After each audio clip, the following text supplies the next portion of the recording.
Family તમારું સ્વાગત છે પૂડી કિચન બાબામાં। આજે આપણે બનાવીશું મેંગો રબડી। તેના માટે મેં આ રીતે લીટર દૂધ લઈ લીધું છે, તો તેને આપણે પહેલાં ગરમ કરવા મૂકી દઈશું। આ રીતે આપણે દૂધ ગરમ કરવા મૂકી દીધું છે। આપણું આ રીતે ઉકળીને રેડી થઈ ગયું છે। જુઓ, હવે તેમાં આપણે થોડી મોરસ નાખી દઈશું। આ રીતે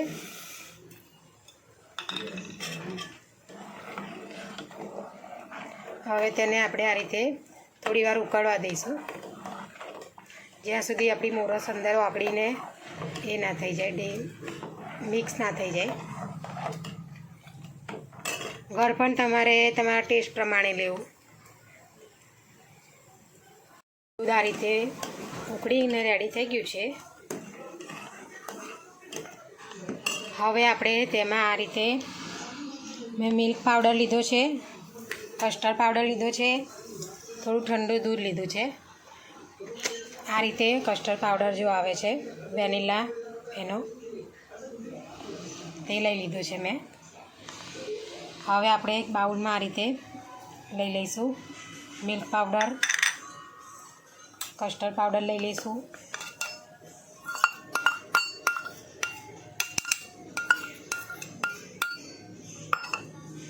હવે તેમાં આપણે ઠંડુ દૂધ રેડવાનું છે। આ રીતે તમારે ઠંડા દૂધમાં જ આ મિક્સ કરવાનું છે, ગરમ દૂધમાં નથી કરવાનું।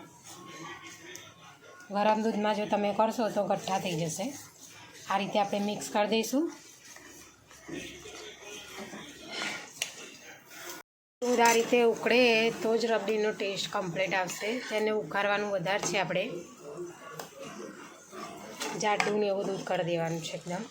તેની મલાઈ જે સાઈડમાં થાય એ આ રીતે આપણે એ કરતું રહેવાનું છે। પછી અંદર થોડી થોડી આરે અંદર એડ કરતું રહેવાનું। આપણે જે આ બેટર તૈયાર કર્યું હતું કસ્ટર્ડ પાવડર ને મિલ્ક પાવડરનું, તે હવે તેમાં આપણે આ દૂધમાં રેડ દઈશું। આ રીતે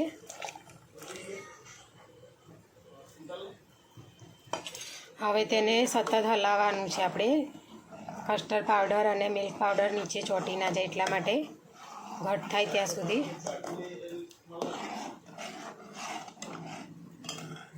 રીતે આપણું દૂધ ઘટ થઈ ગયું છે। હવે તેને આપણે ઠંડુ કરવા મૂકી દઈશું નીચે। રૂમ ટેમ્પરેચર પર રાખવાનું છે, પછી તેને આપણે અડધો કલાક માટે ફ્રીજમાં મૂકવાનું છે। આપણે આ રીતે સતત હલાવતું રહેવાનું, ઉપર મલાઈ થવી ના જોઈએ। આ રીતે ઠંડુ કરવાનું છે આપણે એને।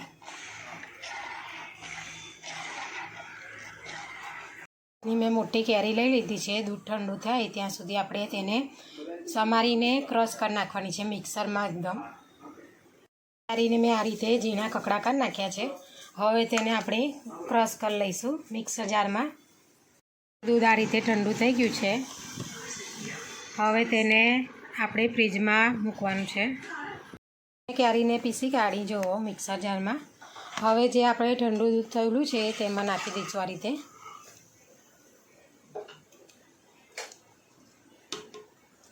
તેને આ રીતે આપણે મિક્સ કરી દેવાનું છે।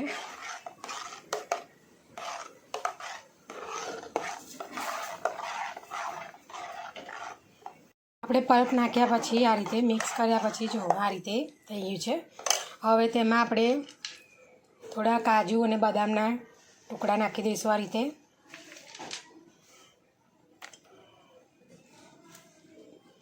થોડો કેરીના ટુકડા પીસ કરેલા છે નાના, એ આ રીતે નાખી દઈશું અંદર। હવે તેને આ રીતે આપણે મિક્સ કરી દઈશું। હવે તેને આપણે અડધો કલાક માટે ફ્રીઝરમાં ઠંડુ જ કરવા મૂકી દઈશું આપણે આ રીતે।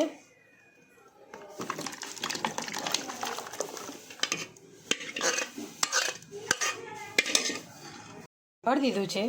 હવે તેને આપણે થોડી વાર માટે ફ્રીજમાં મૂકી દઈશું, પણ ફ્રીઝરમાં નથી મૂકવાનું, તમારે મીડિયમ ટેમ્પરેચર પર મૂકવાનું છે। તેને આપણે ઠંડુ ઠંડુ સર્વ કરીશું। રબડી આ રીતે બનીને રેડી થઈ ગઈ છે। હવે તેને આપણે સર્વ કરીશું। ઉપરથી થોડા કેરીના કકડા આ રીતે નાખી દઈશું।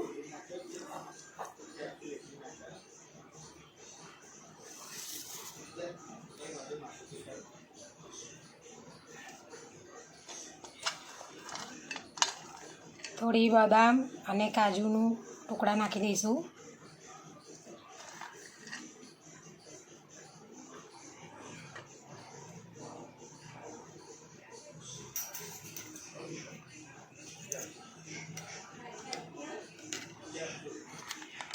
તો જો આપણી રબડી બનીને રેડી થઈ ગઈ છે.